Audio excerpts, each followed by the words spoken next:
lava Samoa malole ngalulu e tiute ma fi awole ne yaso ai alo mai o se whaapoponga fo ile nei o lau Samoa Taulogologo. Tamoati e tātou tala, o loi Samoa nei minista whaato anga mo atu motulai te o le Pasifika mo se latou whanutanga se atoanga le nei o le ripoti. O loi Samoa nei minista whaato anga atu motulai te o le Pasifika mo se whanutanga lo whaatau tai e tala noi nai ma sila tuto ai ministai a walai fo i ai le a fianga leo mea tau mawha i taimio whaalawe lawe whaale nātura e ono si iti ai le tau e whaatau inai tau mawha le ngata i leo le tau o le nei whanutanga i mau ai le mawhatanga wawala lata ma lo le Pasifika e una i ai le maketi ino o loa si iti ai ta mau ai ngā atu motu laiti le ngata i lea i whaatu mawina le tutoina malenga lue no whanua ma toe tutoina i nisi o mea tau mawha sa masani ai atu nu o le Pasifika. Si sau noanga le afionga le minista o whaatu anga ma whainga whaiva Samoa le afionga i ala aule le mali etoa le watea polata i wao Fosi Schmidt sa ia whaali ai le wha moe moenga ma le nau ta inga ia mai ale nei whonotanga o mautuni a la foa a wale anga iai i luma le atina eino o atu nuu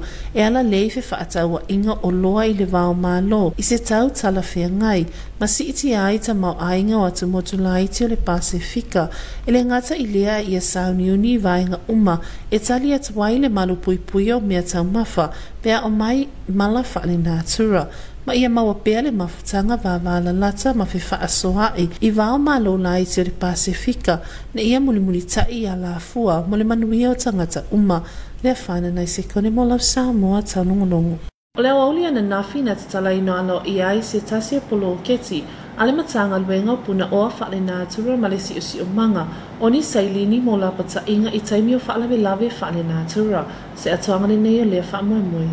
O leo aulia na nafi lea sa tatala ina aloa i ai se tasia polo keti ma o se la asanga fo i o mawhaio na ausian matanga luenga o puna oa whaale nātura ma le si o manga e ala lei le whaamai ai nā i o le whaapipi ino ni sailini se lima mo la pata inga i taimi o whaalawe lawe whaale nātura le nei whaamoe sa taita ia le susunga ia pasta sane welese le nei tuaso e ele sailini ale tua leo te mana fo i tawantu ia te oe o le taimi o le toe fio whanua mai o Yesu.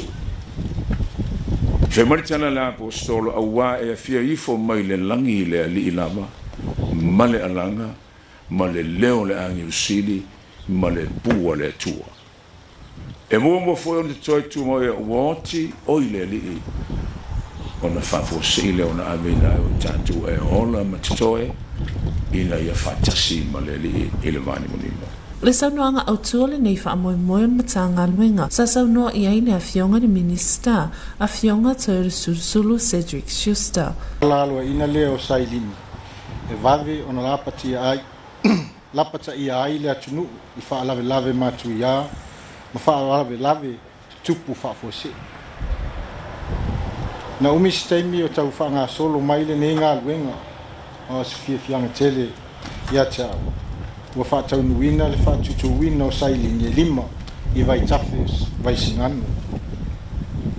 E tu sama le ono se lau ma le tolu, wha se lau valus ful tolu ta la New Zealand e tau atoa le nenga luenga.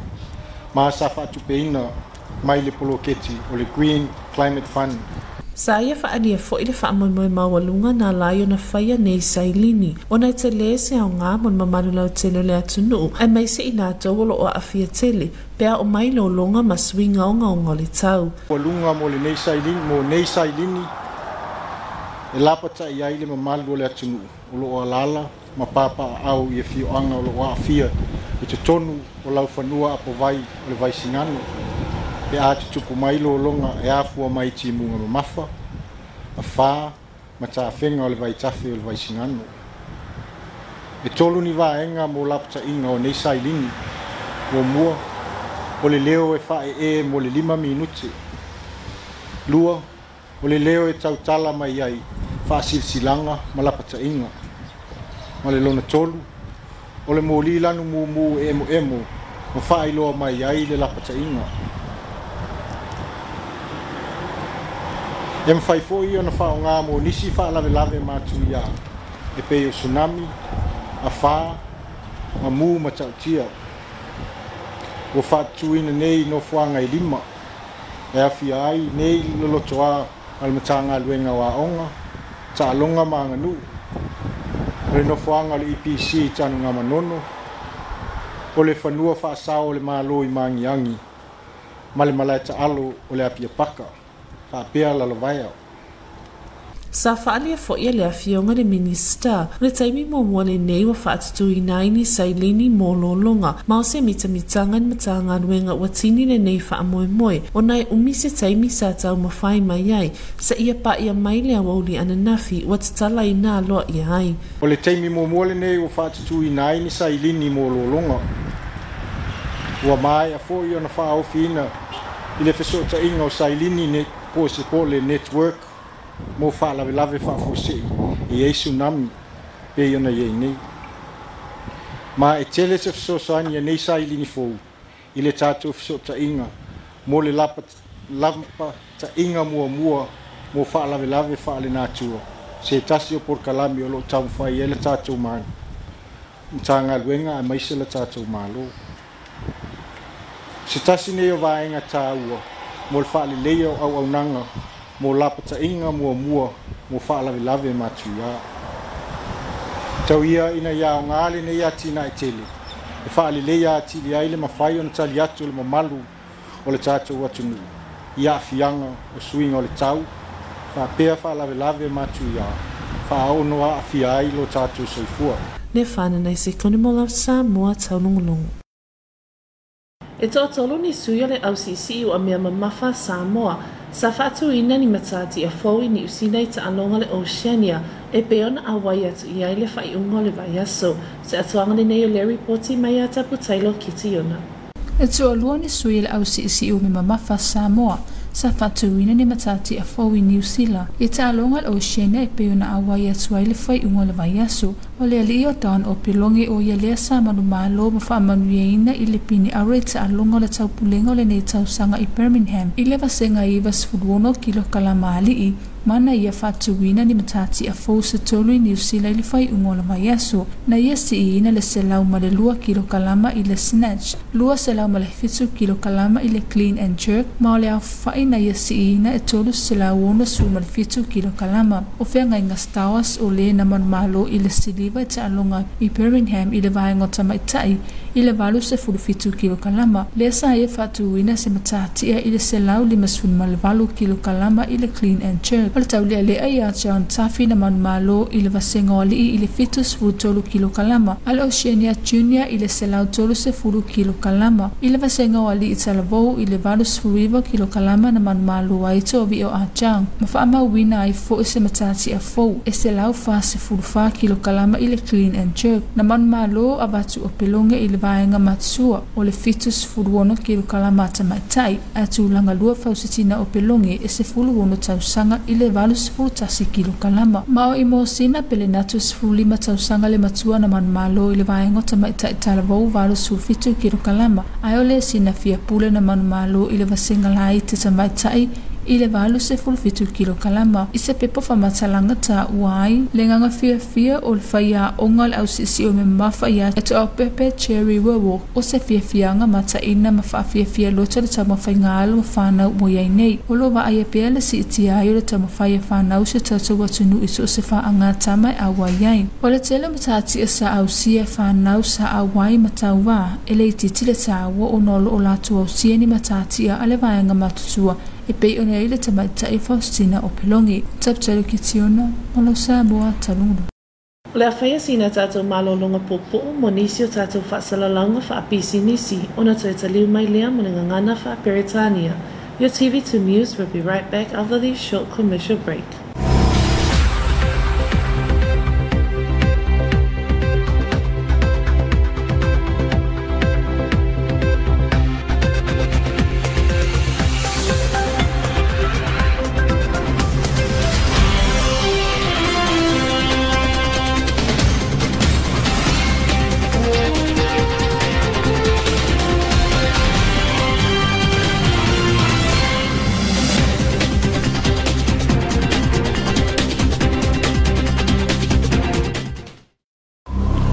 fiango fia Samoa I matangi mawha. O ia fianga, e a mata mai a November, e o atu ia Perila. A o le io o ia vai tau, e te tau o nufo saini.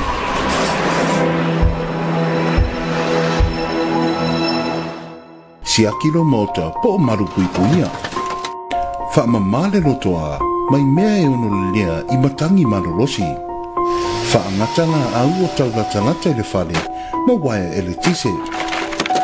Fa mamana vai, e fai titia ia fianga, mai lo longa pe ate tele ti munga. Ta pena me tau mawhatu apa, a to ai ma se le tio, ma maa mori wira, whana au mo me ti ngā le tino, po le first aid. E wha asala lau e le ofisa o le wha ai tau, la pata inga le le tio, TV, ma le internet. Wha o ngā lau papa plywood, po apa to fale, e pui pui ai wha malama. Awale tu I mawina, ai wha awanoa se ala savili, e mawai se ea I totonu o le fale. Toso se maia mai le tawarunga o le fale, no noa ma wha amau le lei, awale tu ua mea mamafa I lunga o le fale, o na e ono pa u, I matangi malorosi. Wha atutumu whangu ma ulo vai, ma wha apuna vai tau mafa. Ta pē whangkesi, ma mika e le tise. Ia no nofo le lei tonu o fale, a whai ele o le lei ma ato o tono o fale, a ngā iloa I nofo anga maururunga, ma saunga le mu.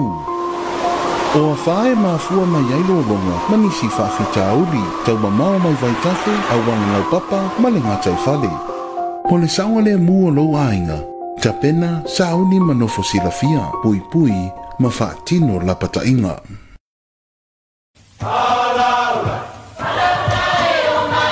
Awane e misia, lunga la wala ata le EFKS TV. I po so lua vai aso te itasi, le pol kalame, ba ili le anto ponopona, li afo le balu le afiafa.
Good evening, Samoa. Here's your TV2 news for tonight.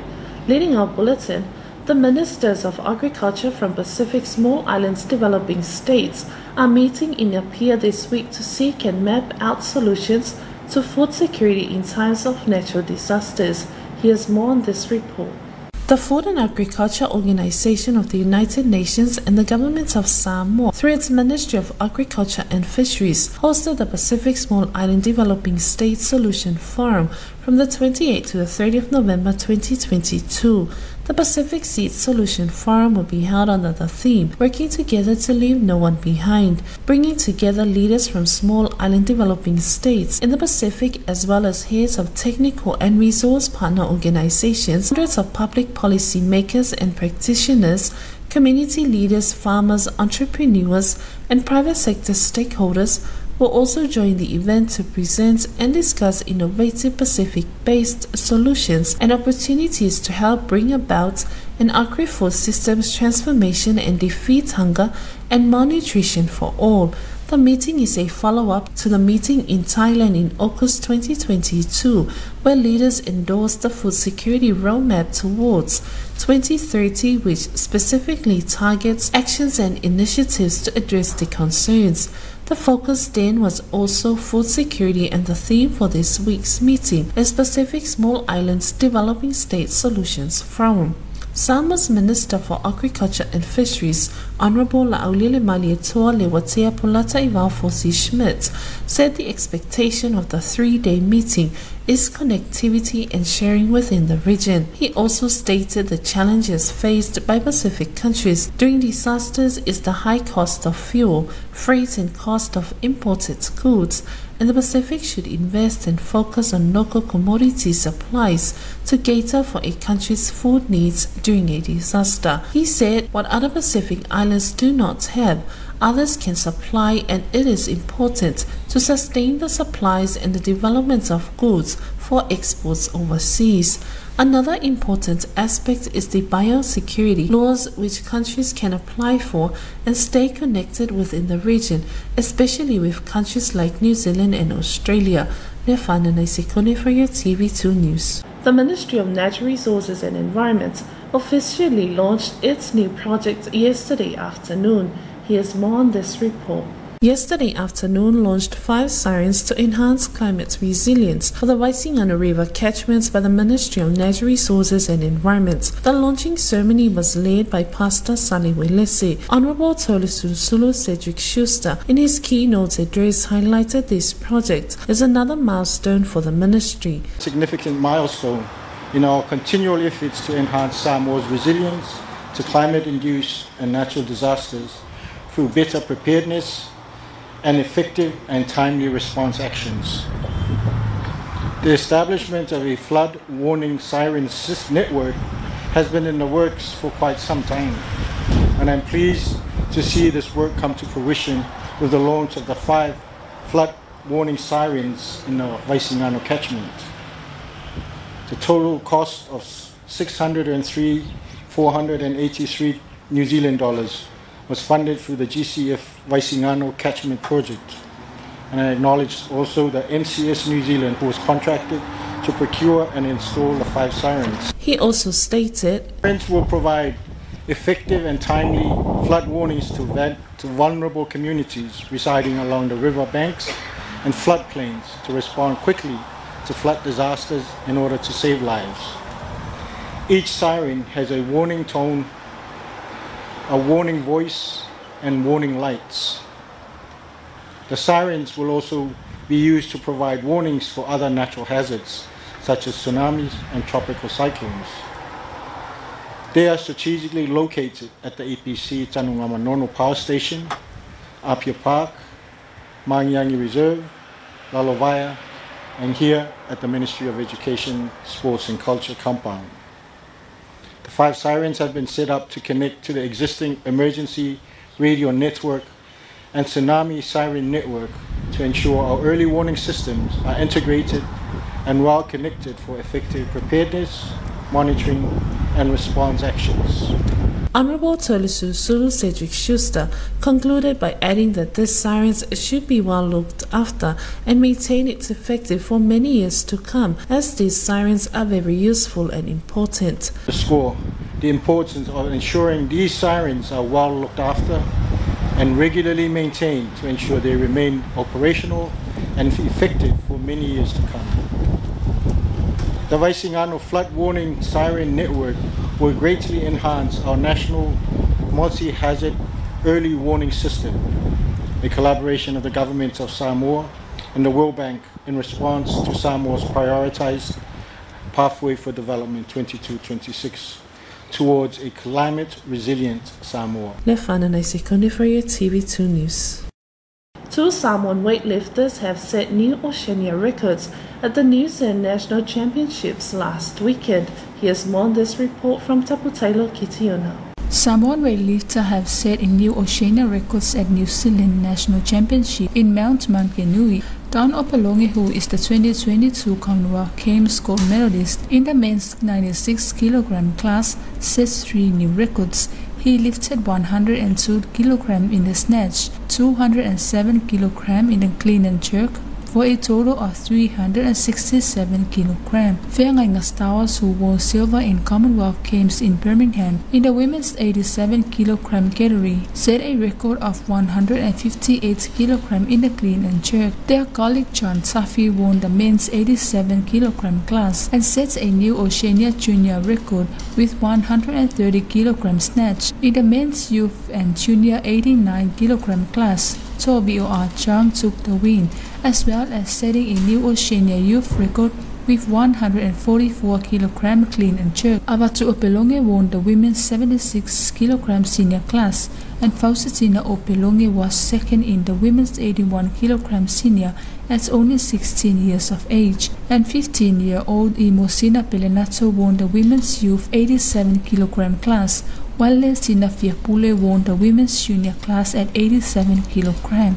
The team coach Suao Pepe Cherry-Warwick in a press release stated that it was a fantastic performance and great way to end the year 2022. Teenage sensation Olivia Selemaya put her senior rivals to shame to win the women's 64 kilogram class. The 16-year-old of New Zealand and Samoa heritage has set over 100 New Zealand records in just 4 years of competing. Taulogologo for your TV2 News. And that is the conclusion of your TV2 News for tonight. We'd like to acknowledge the continuous support of the Samoa Water Authority for sponsoring your TV2 News.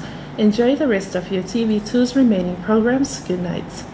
Male fa inga le nalo Samoa Taulogologo mo le nei afiafi, mo moli le whaafetaitele le pule ngale suavai, mo le langolongo ino lau Samoa Taulogologo. Whaawa mai pelo mai moanga Samoa mo nisi o tātou polo kalame o lo tutoi. Manu e tele le afiafi tau whaasoifua.